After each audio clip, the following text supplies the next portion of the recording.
Paul, that bourbon guy, down here in my whiskey warehouse. Did you know there's a relationship of Beam, Four Roses, Heaven Hill, and Buffalo Trace?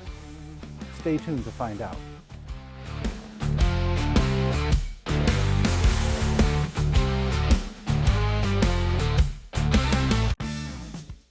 Hey, I'm back in the whiskey warehouse. I want to tell you a story on the history of Eagle Rare and how it relates to Beam, Four Roses, Heaven Hill, and Buffalo Trace. It all starts with the master distiller, who was the fourth ever distiller at Old Prentice, which is what is now known as Four Roses. That man is Charles Beam. Yeah, that Beam family. So Charles Beam is the grandnephew of Jim Beam and is also the cousin of Booker Noe. So when he became the master distiller over at Four Roses, he came out with two very distinctive new product lines. First one, which was his basically introduction as master distiller, in 1969, he came out with Benchmark. Later on, the owners of Four Roses, which was Seagram's, was looking back to Beam to figure out what can be done to compete with the falling bourbon market. So everyone was starting to rebel against their parents. The parents liked the bourbon, so people were starting to switch towards your mixed drinks and everything else.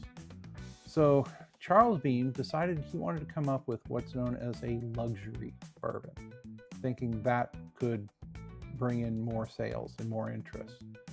So he came up with a low rye bourbon that is now known as Eagle Rare. Came in, it was considered last of the new brands before the introduction of small batch. So it was always the brands that were released were made with large volume in mind.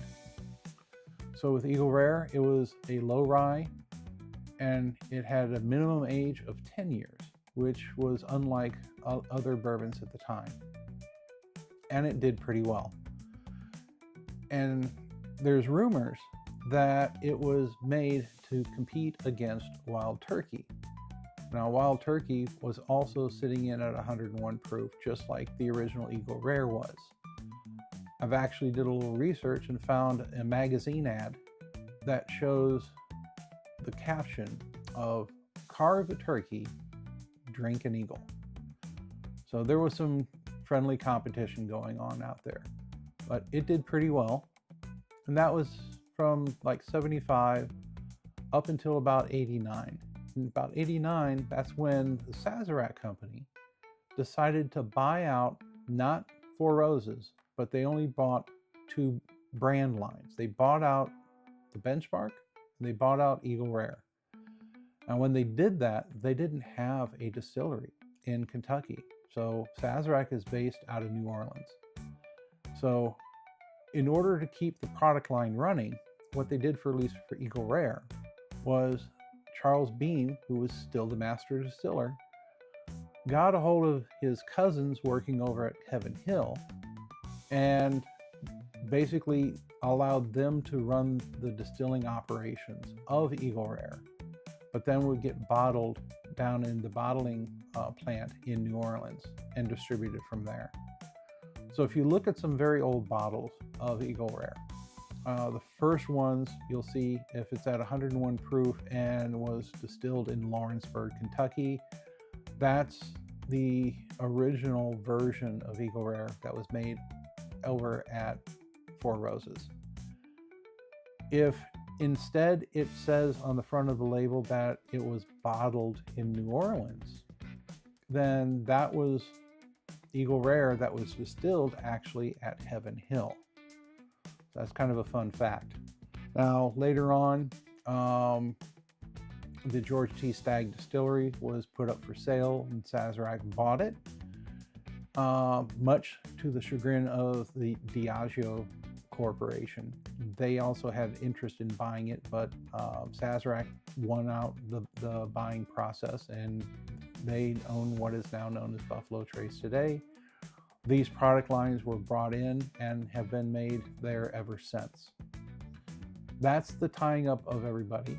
I'll give you a little more history on Eagle Rare itself.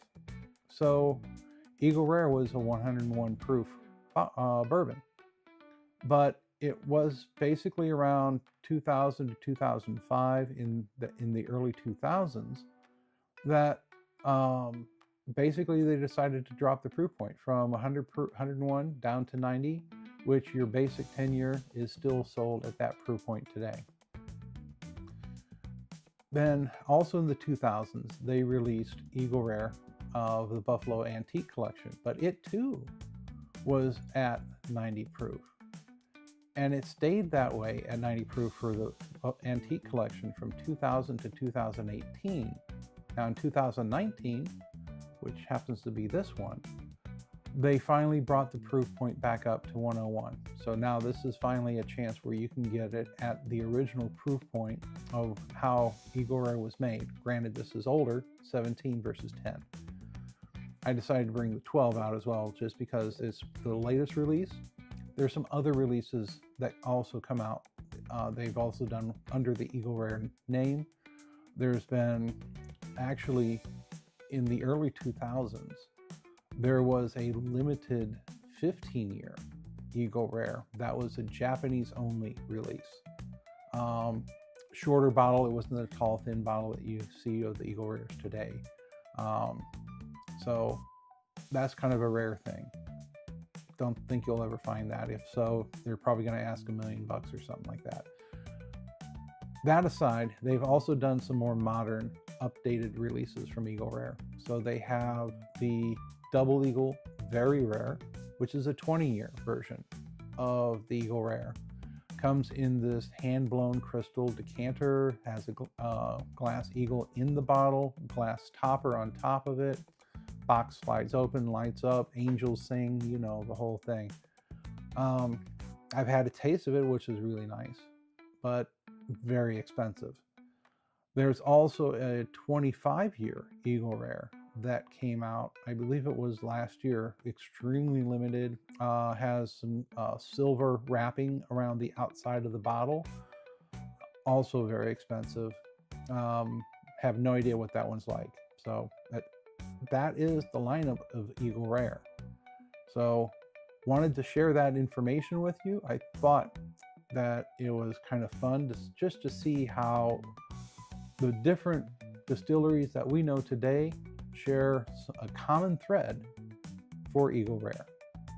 Now, for what I have in front of me today is basically the two pours I have is the Eagle Rare 17 as well as the Eagle Rare 12-year. So I just want to start in here. I'm not going to go too much into details. Again, go look at the lineup that I did with Todd from the Whiskey Sippers. It's in the link below. We'll go into full notes on that, but just cheers to your health.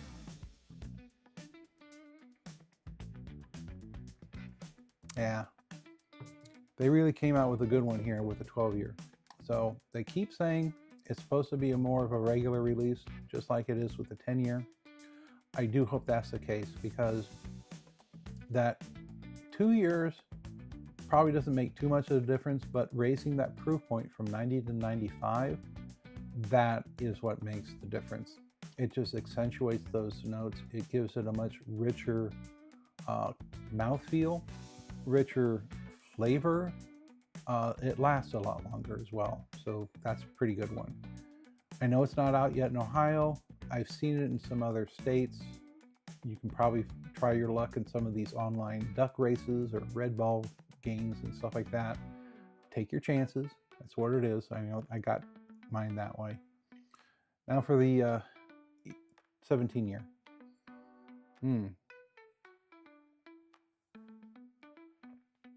It's definitely more caramely. And now that this has opened up a little bit more, it's interesting compared to the lineup we did. There used to be a very heavy char note about mid-palate. I'm not picking that up tonight. Let me try again.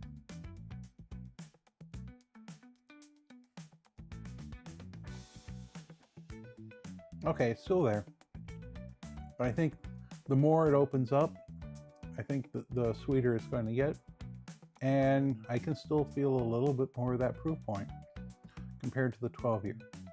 It may be suggestive, but it's nice to know that at least I got something that's of the original proof that it was originally intended when it was first released. So again, that's the history of Eagle Rare. I found it fascinating, and I wanted to make sure you got to find out about it just like I did. If there are other stories that you're interested in wanting to know, drop a line, put something in the comments. If there's something else you want me to do for reviews, if you want me to do a vertical line on a product lineup, could do that. I can dive into some more stories. I can do more reviews. Let me know. Again, like and comment below. Subscribe if you haven't already. Thank you to everyone who has already subscribed. So until next time, if anyone asks, tell them you heard it from that Bourbon.